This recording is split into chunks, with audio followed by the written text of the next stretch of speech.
February 15, 1942, Singapore. The supposedly impregnable British fortress in the Pacific. 80,000 British troops surrendered without a real fight, and it shocked the world. But here's what they don't teach you in history class. This wasn't just a military defeat. This was the moment when one empire died and another was born. While British generals fumbled with outdated tactics, American factories were already humming with a secret that would reshape the entire war. The fall of Singapore wasn't just about Japanese bicycles versus British bureaucracy. It was about a terrifying new truth that would decide the fate of nations. What was this industrial secret that made traditional military power obsolete overnight? And how did a single factory in Detroit produce more war machines in one day than entire countries could build in a year? The answer will change everything you thought you knew about World War II. Before we get into the story, comment below where in the world you are watching from today. Private Callahan pressed his palm against the rusted barrel of his Lee Enfield rifle, feeling the humid Singapore night seep through his uniform. Artillery thunder rolled across the Johor Strait, not British guns, but Japanese. The fortress that Churchill called the Gibraltar of the East trembled like a house of cards. In Detroit, 3,000 miles of ocean away, sparks showered from B-24 wings as American workers transformed automobile plants into the world's greatest arsenal. Lieutenant Nakamura pedaled his bicycle through Malayan jungle, part of an army that would conquer an empire with bicycles and bamboo rafts. Within 72 hours, 80,000 British and Commonwealth troops would surrender to fewer than 40,000 Japanese soldiers, the largest capitulation in British military history. But Singapore's fall was more than a military disaster. It was the moment when one empire died and another was born, when industrial democracy proved stronger than martial tradition, when the future revealed itself in production statistics that seemed impossible. The brass band played "God Save the King" while Private Callahan wiped rust from his rifle barrel with an oily rag. February 1942, and the Gibraltar of the East felt more like a museum than a fortress. Colonial administrators in white suits sipped gin slings at the Raffles Hotel, discussing tennis matches, while Japanese bombers massed 400 miles north in Thailand. Callahan's Lee Enfield hadn't fired a shot in anger since the Boer War, literally. The rifle bore a 1901 manufacturer's stamp, its metal pitted with tropical rot, despite careful maintenance. Like Singapore itself, it looked formidable from a distance, but crumbled under close inspection. The fortress's legendary 15-inch naval guns pointed seaward, calibrated only for battleships that would never come. Not a single gun could depress, to fire inland, where the real threat gathered. "Sahib, you close shop early tonight?" Madame Tan asked, her voice tight with worry, as she secured the shutters of her provision store on Beach Road. The Chinese merchant had survived Japanese bombing. In Shanghai, British colonial neglect, and the Great Depression, she possessed the survival instincts that colonial administrators lacked. Callahan shouldered his useless rifle. The Royal Air Force had arrived in Singapore with great fanfare, 161 aircraft to defend the entire Malayan Peninsula. Combat, weather, and spare parts shortages had reduced that number to fewer than 50 operational planes. The Japanese could put 300 bombers over Singapore tomorrow if they chose. "Ma'am, the guns will hold them," Callahan said, though he knew the fortress artillery couldn't turn around to face an attack from the jungle. British doctrine assumed enemies would arrive by sea, not bicycle. Thunder rolled from the north, not weather, but artillery. Madame Tan bolted her shutters and whispered a prayer in Cantonese. The old world was ending, though few yet understood. 3,000 miles east, in a Detroit automobile plant that smelled of metal shavings and industrial oil lubricant, sparks cascaded from a B-24 Liberator wing assembly like 4th of July fireworks. The factory floor hummed with the rhythmic precision of American mass production. 8,000 workers transforming Ford's River Rouge complex into the world's largest aircraft manufacturer. Stimson's aide stood on the observation platform, watching democracy's secret weapon take shape. Below, women in coveralls riveted aluminum panels with pneumatic hammers that thundered like machine guns. The production line moved with mechanical inevitability: nose section, fuselage, wings, tail assembly. Every 8 hours, another four-engine bomber rolled off the line, ready to carry 10,000 pounds of explosives anywhere in the world. The numbers were staggering, almost incomprehensible. Ford alone would produce 8,600 B-24s during the war, more heavy bombers than Germany manufactured in total. General Motors contributed 854,000 aircraft engines. Chrysler built 25,000 tanks. American industry was performing mathematical miracles that rendered traditional military calculations obsolete. Roosevelt's arsenal of democracy speech echoed from factory radios across the industrial heartland. While Britain rationed steel and Germany scraped together scrap metal, American blast furnaces poured molten iron in quantities that defied belief. Pittsburgh's steel mills alone outproduced the entire Japanese empire. Detroit's automotive plants could manufacture more tanks in a month than Italy built during the entire war. The aide studied production charts that read like science fiction. In 1942, American factories would produce 857 aircraft, 24,097 tanks, and 17,553 artillery pieces. The Japanese Empire, straining every resource, would manage 8,161 aircraft, 3,648 tanks, and perhaps half as many guns. The mathematics of victory were already written in production schedules and shipping manifests. A telegram arrived from the War Department: Singapore under attack. The aide marked it on his wall map with a red pin, noting the date and British garrison strength. 80,000 troops seemed impressive until compared to American production capacity. The Willow Run plant would manufacture more B-24s in 6 months than Britain had soldiers in Malaya. American planners were already gaming the Pacific War's endgame, calculating island airstrips and fleet anchorages from Australia to Japan. Singapore's fall would eliminate British naval power east of Suez, leaving America as the Pacific's dominant force.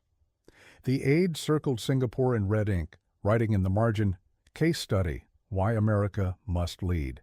Democracy's assembly lines worked around the clock, 3 shifts of free workers building the tools of victory with overtime pay and union representation. Across the Pacific, slave laborers and pressed conscripts could never match that output. Freedom, it turned out, was the most efficient production system ever devised. Lieutenant Nakamura pedaled his bicycle through the Malaysian jungle, wheels, squeaking over mud-slicked roads as artillery shells whistled overhead toward British positions.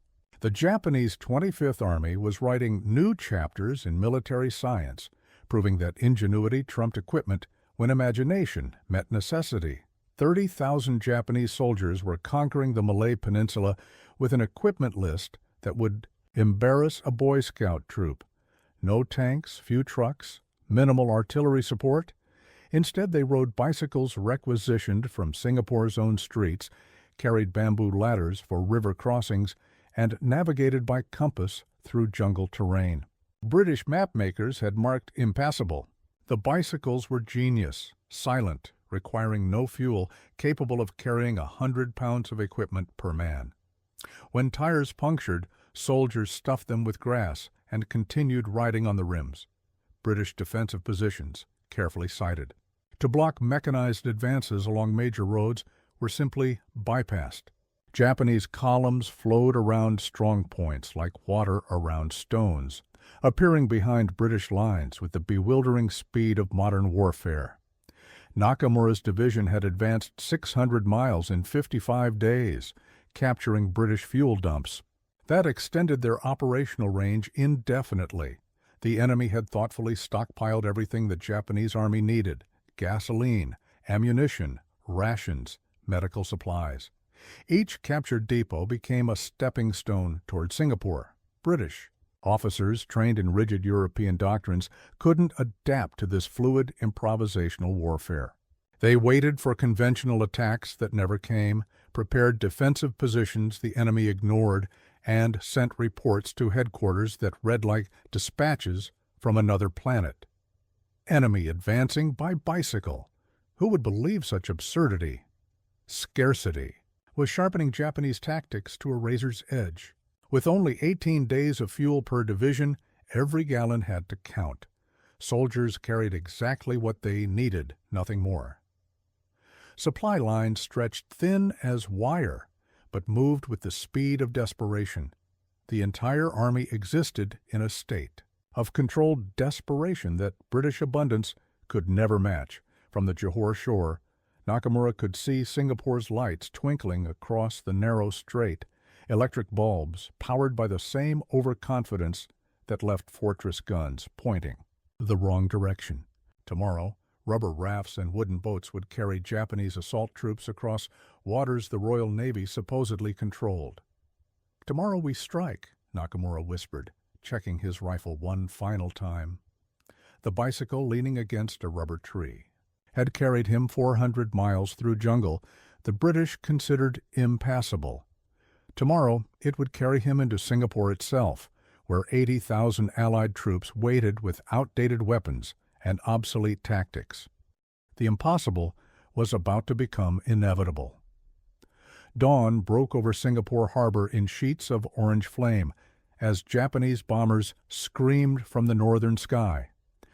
HMS Prince of Wales and HMS Repulse, Britain's newest and most powerful battleships, lay broken on the seabed, the first modern capital ships ever sunk by aircraft alone, their steel hulls twisted into abstract sculptures of imperial defeat.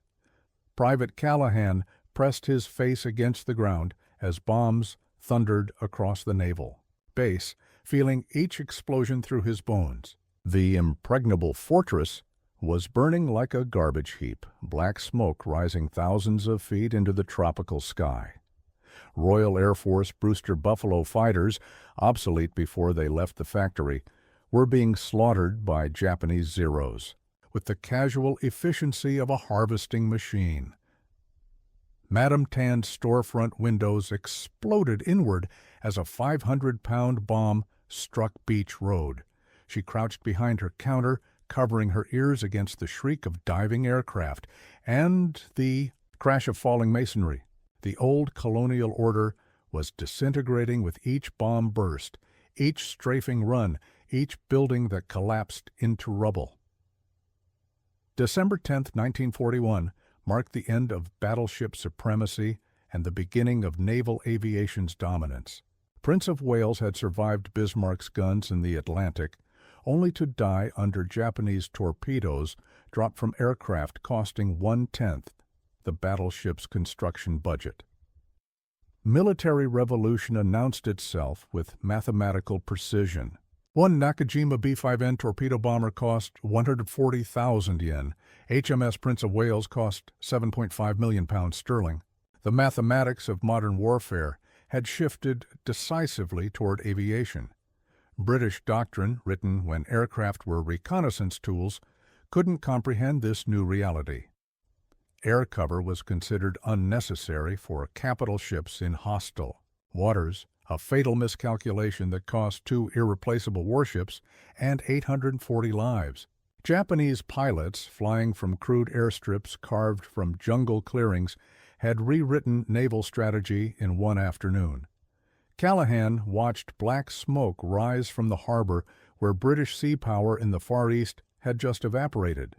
His Lee Enfield rifles seemed more useless than ever. What good were small arms against an enemy that struck from the sky with impunity? The fortress's massive coastal artillery remained silent, unable to engage aircraft flying overhead.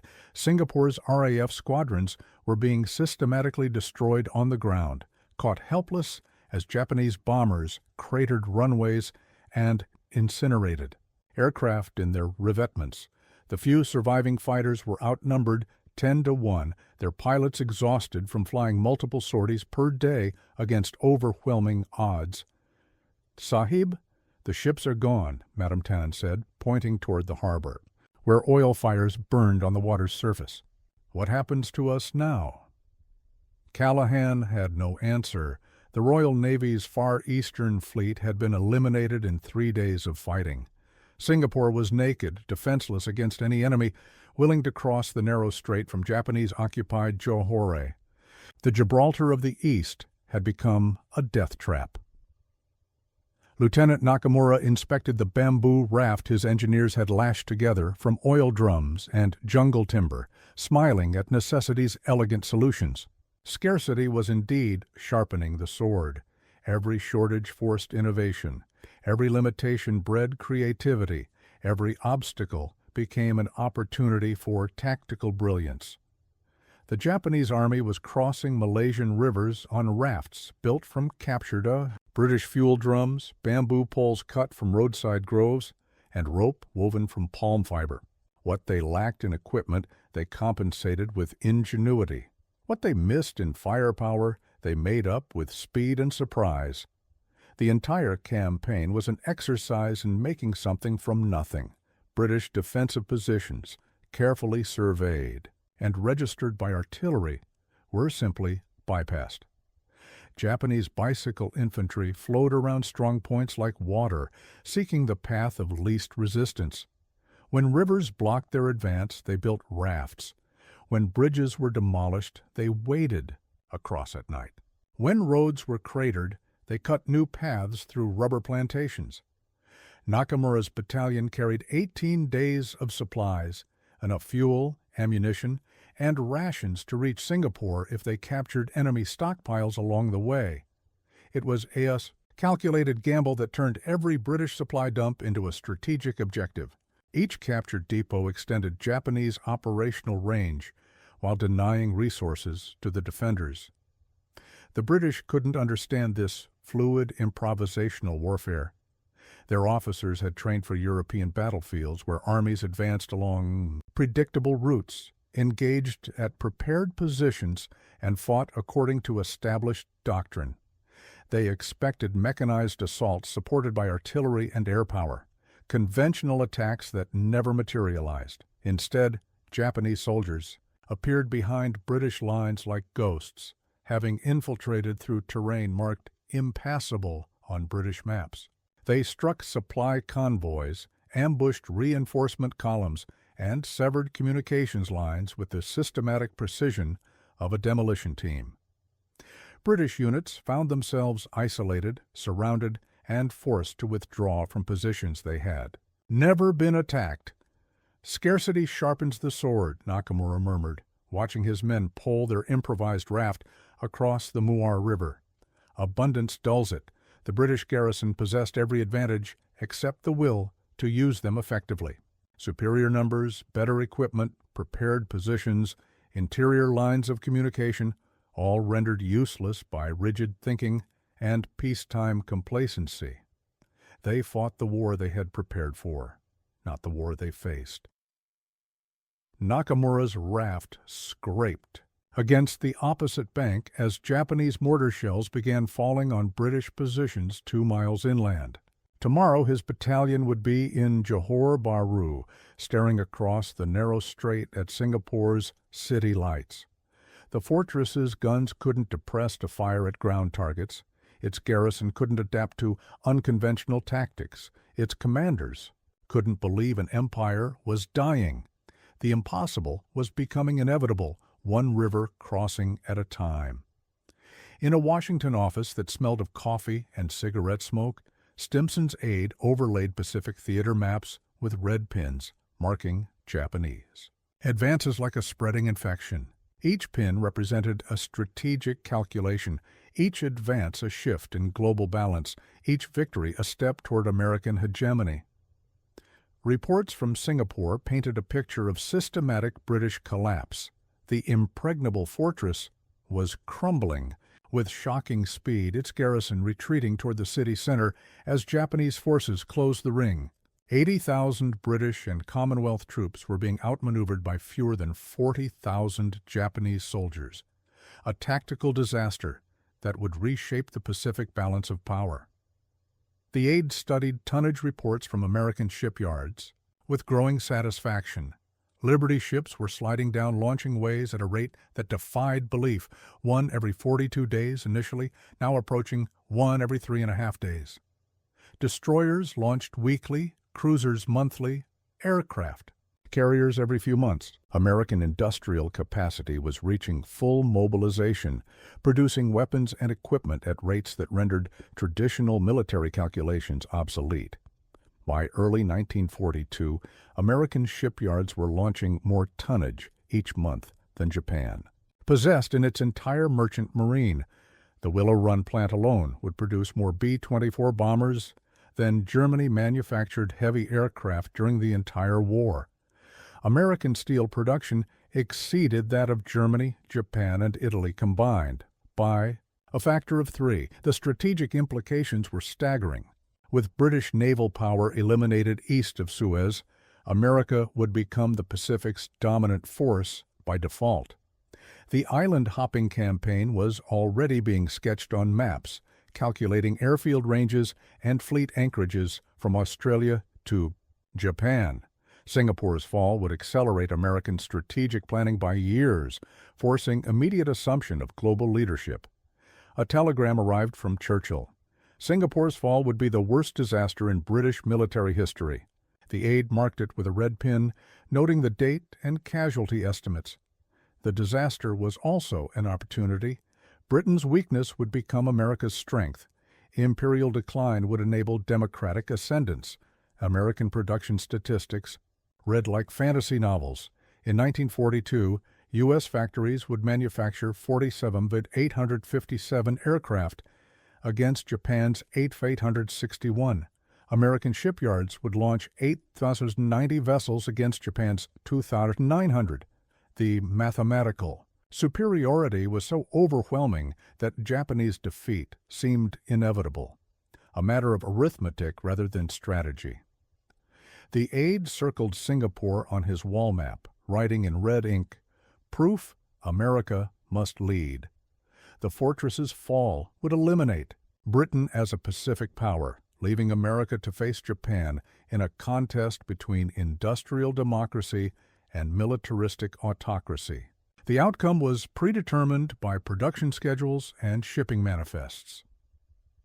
Democracy was proving to be the most efficient military system ever devised. Free workers outproducing slaves, competitive industry outbuilding state planning, voluntary enlistment creating better soldiers than conscription.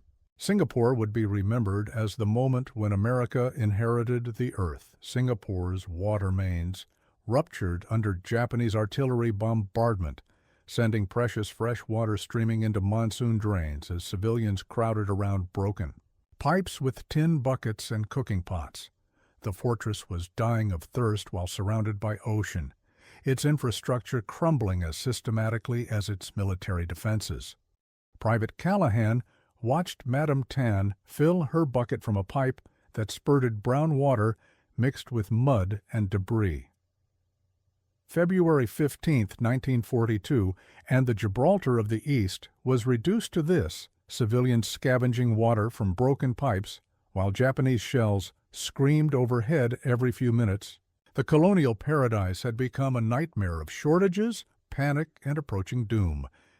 85,000 British and Commonwealth troops were trapped on an island 12 miles wide by 16 miles long, facing 36,000 Japanese. Soldiers who had crossed the Johor Strait in rubber boats and wooden rafts. The mathematics should have favored the defenders, but mathematics couldn't account for collapsed morale and failed leadership. Artillery ammunition was rationed to fewer than 10 shells per gun per day, hardly enough for registration fire, much less effective bombardment. Japanese batteries in Johor fired without restriction, having captured British ammunition dumps throughout their advance. The defenders were literally outgunned by their own supplies. Callahan's unit hadn't received rations in 2 days. Japanese Infiltrators were cutting supply lines faster than British engineers could repair them. The fortress's vast stockpiles of food, fuel, and ammunition remained intact in warehouses, but couldn't reach frontline positions through roads swept by. Enemy fire.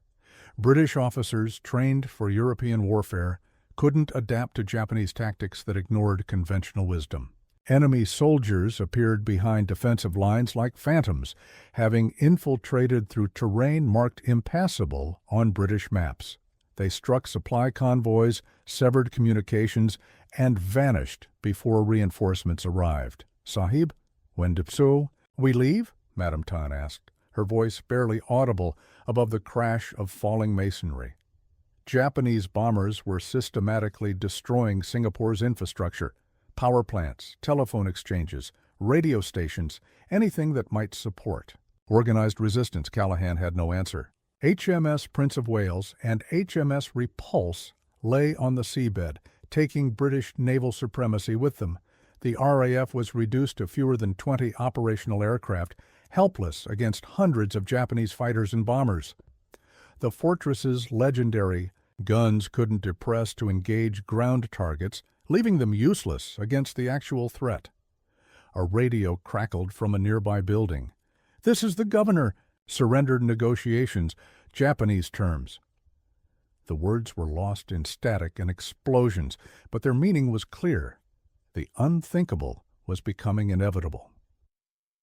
Madame Tan set down her bucket and looked toward the harbor, where black smoke still rose from sunken warships. "The old world is ending," she whispered. Callahan gripped his useless rifle and waited for orders that would never come. Lieutenant General Arthur Percival walked through the morning heat toward the Ford Motor Factory in Bukit Timah, carrying a white flag that represented the largest military capitulation in British history. Behind him, Singapore burned under Japanese artillery fire that had never been answered by the fortress's mighty guns. General Yamashita waited inside the factory, with theatrical confidence that masked his army's desperate situation. Japanese forces were nearly out of ammunition, their supply lines stretched to breaking point, their advance units reduced to fewer than 15 rounds per rifle. The entire campaign had been a colossal bluff executed with perfect timing and unshakable nerve. Lieutenant Nakamura stood guard outside the factory, marveling at the speed of imperial collapse. 3 months earlier, the British Empire had seemed invincible, battleships patrolling Asian waters, aircraft carriers projecting power across oceans, garrison troops manning fortresses from Hong Kong to Gibraltar. Now, 2 capital ships lay on the seabed. The RAF was eliminated, and 80,000 British soldiers were surrendering to an army half their size. Inside the factory, Percival faced the impossible mathematics of defeat. His forces outnumbered the Japanese 2-1, possessed superior artillery, held prepared defensive positions, and enjoyed the theoretical advantage of interior lines. None of it mattered against an enemy who refused to fight according to British expectations. Yamashita demanded unconditional surrender, knowing his bluff would be called if negotiations lasted past sunset. Japanese ammunition reserves were measured in hours, not days. Artillery shells were so scarce that batteries fired 1 round per gun to maintain the illusion of strength. The entire army was living on captured British supplies and borrowed time. "Refuse to discuss terms," Percival replied, though his position was hopeless. Singapore's water supply was cut, civilian casualties were mounting, and Japanese infiltrators controlled most approach roads. The fortress had become a prison with the enemy holding the keys. Yamashita struck the table with theatrical fury. "All I want to know is, do you surrender or not?" The performance was perfect, a confident general demanding immediate capitulation from a defeated enemy. In reality, Yamashita was more desperate than Percival, knowing his army couldn't sustain another day of fighting. The surrender was signed at 6:10 p.m. Singapore time. 80,000 British and Commonwealth troops became prisoners of war. the largest capitulation in British military history. The Japanese had conquered an empire with bicycles, bamboo rafts, and captured British supplies. Nakamura watched Allied soldiers stack their rifles in the factory courtyard, their faces blank with shock and disbelief. Many had never fired a shot. In anger, they surrendered not to superior force, but to superior will, outmaneuvered by an enemy who understood that modern warfare was psychological as much as physical. "Even gods bleed," Nakamura whispered, staring at the white flag hanging limp in the humid air. Conveyor belts carried Sherman tanks past American workers in Detroit, while jazz music played from factory radios, the rhythm of democracy's war machine synchronized to Glenn Miller's orchestra. The arsenal of democracy was reaching full production capacity as Singapore's surrender reached Washington via encrypted telegram. Stimson's aide stood in the Willow Run observation gallery, watching B-24 Liberators roll off the assembly line. With mechanical precision, every 8 hours another 4-engine bomber emerged complete and ready for combat, a production rate that would have seemed impossible before Pearl Harbor transformed American industry into history's most efficient war machine. The numbers were staggering beyond comprehension. In 1942, American factories would produce 47 of the 857 aircraft against Japan's 8,861, a 5-to-1 advantage that would only increase as the war progressed. American shipyards launched 8,090 vessels against Japan's 2,800, outbuilding the enemy by nearly 3-to-1 in tonnage and 4-to-1 in capability. Telling and preparing this story took us a lot of time, so if you are enjoying it, subscribe to our channel. It means a lot to us. Now, back to the story. Ford's River Rouge complex alone manufactured more military equipment in 1 month than Italy, produced during the entire war. General Motors contributed 854,000 aircraft engines, each precision-built to tolerances that Japanese industry couldn't match with peacetime tooling. Chrysler's tank production exceeded German output, despite starting conversion 18 months later. American workers earned overtime pay for 16-hour shifts, union representation protecting their rights while maximizing output. Across the Pacific, Japanese workers labored as virtual slaves, their productivity declining as malnutrition and exhaustion took their toll. Democracy was proving more efficient than dictatorship in every measurable category. The strategic implications were overwhelming. With Singapore eliminated as a British naval base, America would become the Pacific's dominant power by default. The island-hopping campaign was already being planned on maps that showed Japanese positions as temporary obstacles rather than permanent barriers. A production report arrived from Bethlehem Steel.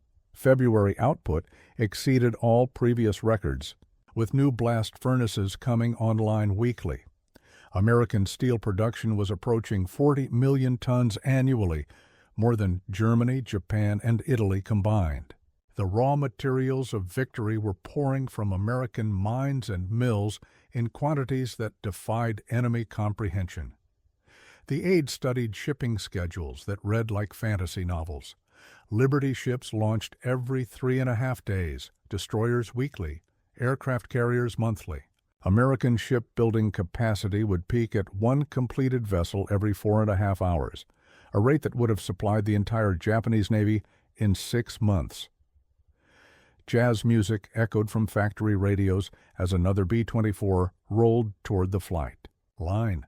American industrial capacity was writing the war's outcome in rivets and steel, mathematics, and machinery. Singapore's fall had eliminated Britain as a Pacific power, leaving America to face Japan in a contest between abundance and scarcity. The outcome was predetermined by production statistics that seemed impossible but were merely inevitable.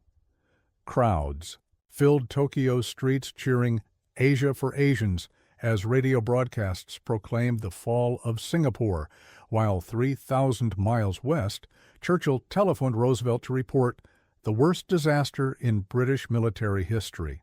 The psychological impact of Singapore's surrender rippled across continents, reshaping perceptions of racial superiority, imperial invincibility, and Western military power. Madame Tan shuttered her shop permanently as Japanese occupation forces posted notices throughout Singapore requiring civilian registration, food rationing, and mandatory labor service. The old commercial district that had thrived under British rule was transforming into something unrecognizable. Street signs in Japanese characters, military police on every corner, prosperity replaced by subsistence. Private Callahan joined. 80,000 Allied prisoners of war marching toward Changi Prison, their rifles stacked in neat pyramids under Japanese guard. Many had surrendered without firing a shot, overwhelmed by an enemy who refused to fight according to European conventions. The prisoners would face 3.5 years of brutal captivity, forced labor, and systematic starvation. Japanese propaganda broadcast from Singapore's radio stations reached audiences across Southeast Asia, proclaiming the end of white colonial rule and the dawn of Asian independence. The message resonated powerfully among populations that had endured decades of European exploitation. If the mighty British Empire could collapse in 70 days, perhaps all colonial powers were vulnerable. The strategic consequences were immediate and far-reaching. Australia faced direct Japanese threat for the first time since European settlement, forcing immediate alliance with American forces arriving in Brisbane and Melbourne. India's Congress Party leaders noted that British military weakness made independence negotiations inevitable rather than theoretical. Churchill's desperate telegram to Roosevelt captured the moment's significance. The entire position in the Far East has been altered by Singapore's fall. British prestige has suffered a blow from which it may never recover. The empire that had ruled the seas for 3 centuries was acknowledging its obsolescence in the age of air power and industrial warfare. Japanese forces occupied strategic positions throughout Southeast Asia, capturing oil fields in the Dutch, East Indies, rubber plantations in Malaya, and rice production in Burma. The co-prosperity sphere was becoming reality, though its promise of Asian liberation would prove as hollow as British claims of benevolent colonialism. 130,000 civilians in Singapore faced occupation by forces whose racial ideology made European colonialism seem benign. Chinese residents suspected of supporting Chiang Kai-shek's government faced systematic persecution and mass execution. The Suk Ching massacre would claim thousands of lives as Japanese forces eliminated potential resistance. Madame Tan whispered prayers in Cantonese as she watched soldiers paint Japanese characters over British street signs. The old world was, indeed, gone, replaced by something far worse than colonial neglect. Survival would require different skills, harder choices, and compromises that peacetime conscience couldn't imagine. "The old world is gone," she whispered, storing rice in hidden compartments as Japanese ration cards restricted civilian food. Supplies to starvation levels, Essex-class aircraft carriers steamed toward Pacific battle zones with flight decks gleaming under tropical sun, their steel hulls carrying more aviation striking power than entire pre-war navies possessed. USS Essex, USS Yorktown, USS Intrepid, names that would replace HMS Prince of Wales and HMS Repulse in naval histories written by the victors. Stimson's aide reviewed production reports that documented American industrial supremacy in mathematical terms, too overwhelming for enemy comprehension. By 1944, United States factories were producing 96 THAAD-18 aircraft annually, while Japanese output declined to fewer than 10,000. American shipyards launched vessels faster than Japanese forces could sink them, even if every enemy torpedo and bomb found its target. The island-hopping campaign was proceeding according to schedules written in Detroit and Pittsburgh, not Tokyo and Osaka. Guadalcanal, Tarawa, Saipan, Iwo Jima, Each battle demonstrated American ability to project overwhelming force across oceanic distances through industrial capacity that Japanese planners had never comprehended. American navals. Aviation was writing new chapters in military science, proving that aircraft carriers were more valuable than battleships in modern warfare. Task Force 58 routinely deployed more aircraft than the entire Japanese Navy possessed, striking targets with precision that made strategic bombing obsolete. The mathematical superiority was so complete that Japanese defeat had become inevitable, rather than merely probable. B-29. Superfortresses flying from bases captured through American blood and built with American steel were systematically destroying Japanese cities with incendiary raids that killed more civilians than atomic weapons. Would claim. The strategic bombing campaign demonstrated American ability to reach any target on Earth with sufficient force to achieve any military objective. The aide studied maps showing American advances across the Pacific like clockwork. Each operation timed to coincide with equipment deliveries from factories that worked around the clock. The synchronization of industrial production with military strategy was achieving results that traditional military doctrine considered impossible. Singapore's fall had accelerated American assumption of global leadership by eliminating British naval power east of Suez. The Pacific had become an American lake patrolled by fleets whose individual task forces possessed more striking power than entire enemy navies. Industrial democracy was proving superior to militaristic autocracy in every measurable category. American workers earning overtime pay in air-conditioned factories were outproducing Japanese conscripts laboring in primitive workshops. Democratic Suwam. Capitalism was demonstrating efficiency advantages that command economies couldn't match through coercion alone. Freedom was not only morally superior, but mathematically more productive. The aide marked Japanese positions on his Pacific map with red pins that represented temporary obstacles rather than permanent barriers. American industrial capacity would remove them systematically, inevitably, with the mechanical precision of an assembly line converting raw materials into finished victory. Singapore had been Britain's end, but America's beginning, the moment when democracy inherited the earth through superior production statistics. Ledger pages flipped past names of 80,000 captured soldiers toward statistical tables measuring millions of tons of steel, aluminum, and explosives, the mathematical transformation of individual tragedy into industrial triumph. Singapore's surrender had demonstrated that modern warfare was ultimately an equation balancing production capacity against military requirements, with victory predetermined by manufacturing statistics rather than battlefield heroics. Private. Callahan's voice echoed from Changi prison camps, where Allied prisoners endured systematic starvation and forced labor under Japanese guards who viewed surrender as ultimate dishonor. His rifle, rusted, obsolete, useless, had symbolized British imperial decay disguised as strength. The weapon that won Waterloo was worthless against enemies who understood that 20th century warfare required 20th century solutions. Lieutenant Nakamura's perspective merged with broader strategic analysis as Japanese forces discovered that conquest was easier than administration, occupation more difficult than invasion.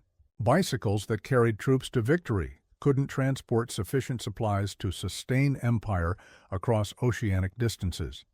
Scarcity that sharpened tactical innovation became strategic weakness when facing enemies with unlimited production capacity. Madam. Tan's civilian experience represented millions of Southeast Asians caught between collapsing colonial rule and emerging Japanese occupation. Her shuttered shop symbolized economic disruption that would reshape regional commerce for decades. The old world of European colonialism was indeed gone, replaced by Japanese militarism that proved equally exploitative but far more brutal. American industrial statistics told the war's true story in numbers that seemed impossible but were merely inevitable. By 1945, United States production included 297,000 aircraft, 8,410 tanks, 2,400,000 trucks, and 6,000 major naval vessels. Japanese totals, severely constrained by resource shortages and strategic bombing, barely reached 10% of American output in any category. The mathematical superiority was so overwhelming that Japanese defeat had been predetermined by industrial capacity rather than military strategy. Singapore's fall had eliminated British competition for Pacific leadership, leaving America to face Japan in a contest between abundance and scarcity that could only end one way. Democratic production. Methods proved superior to authoritarian alternatives in every measurable category. Free workers earning competitive wages outproduced conscripts laboring under military discipline. Market-driven innovation exceeded state-directed research in developing weapons technology. Voluntary enlistment created better soldiers than forced. Conscription, from rusting rifles to endless assembly lines, Singapore's battle revealed warfare's fundamental truth. Victory belongs to nations that can outbuild the world. Industrial democracy had inherited the earth through production statistics, not battlefield heroics. Mathematical proof that freedom was not only morally superior, but strategically invincible. The fortress that fell in 70 days had taken 3 centuries to build, but American factories were replacing its strategic importance in 70 hours of continuous production. The smoke of Singapore lingered long after the surrender, curling through memory like the ghost of an empire that had vanished in a single gesture of white cloth. For 80,000 men, captivity began at Changi Prison, where bamboo canes replaced British discipline and starvation replaced rations. Their rifles, stacked in neat pyramids outside the Ford Motor Factory, rusted in the tropical air, mute witnesses to the end of an imperial century. Private Callahan, whose weapon had been older than himself, now marched in line with thousands of comrades under the gaze of Japanese guards. He had not fired a single bullet in defense of empire. Instead, his war would be fought against dysentery, hunger, and the slow erosion of dignity inside the walls of captivity. For him, the great contest of nations shrank to the size of a rice bowl. Madame Tan locked her shutters one final time, burying tins of rice beneath her shop floor before Japanese inspectors could requisition them.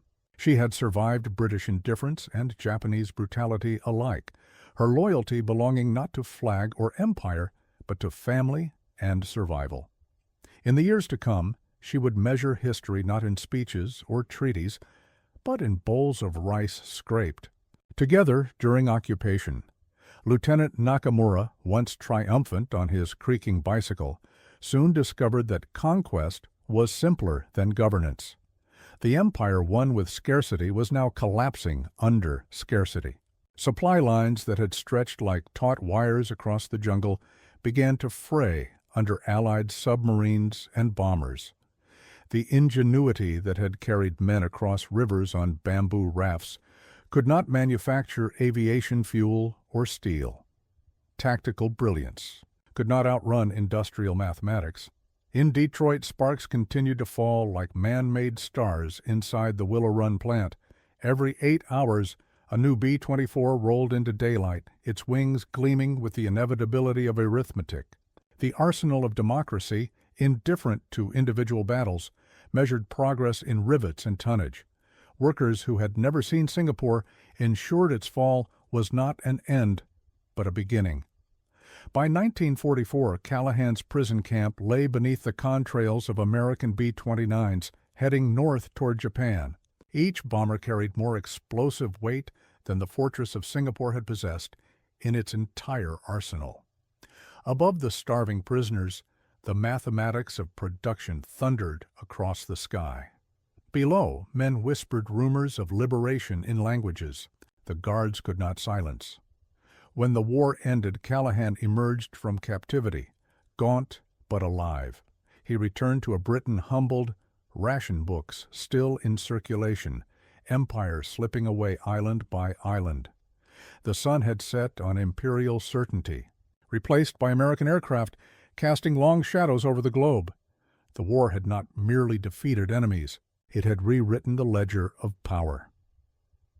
Madame Tan reopened her shop with stock bought on the black market, serving British soldiers once more as they limped back into the city.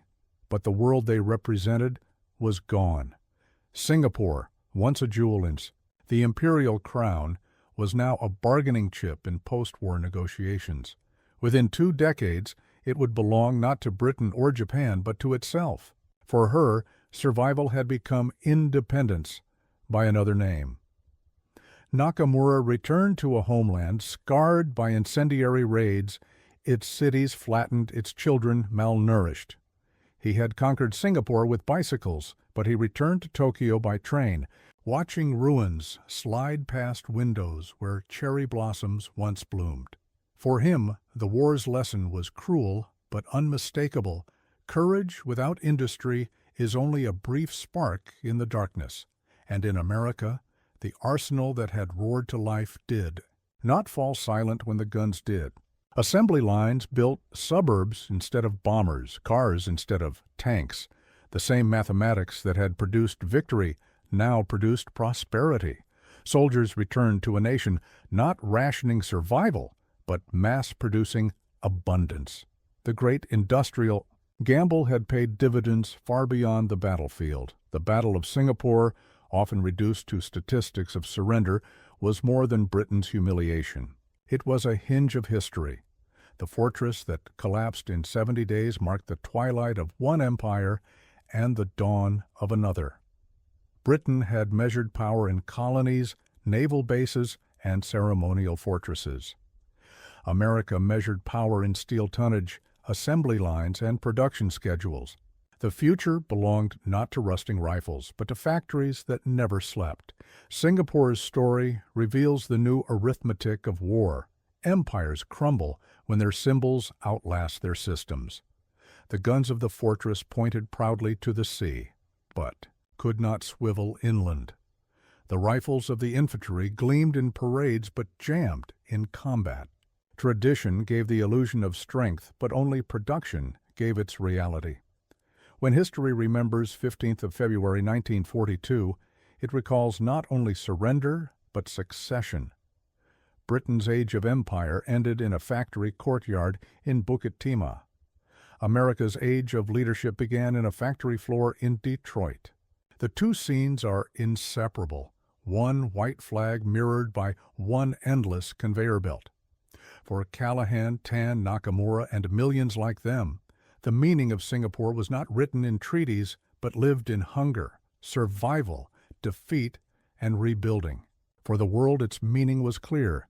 In the 20th century, power no longer belonged to those who held colonies or fleets, but to those who could build faster, longer, and more abundantly than anyone else.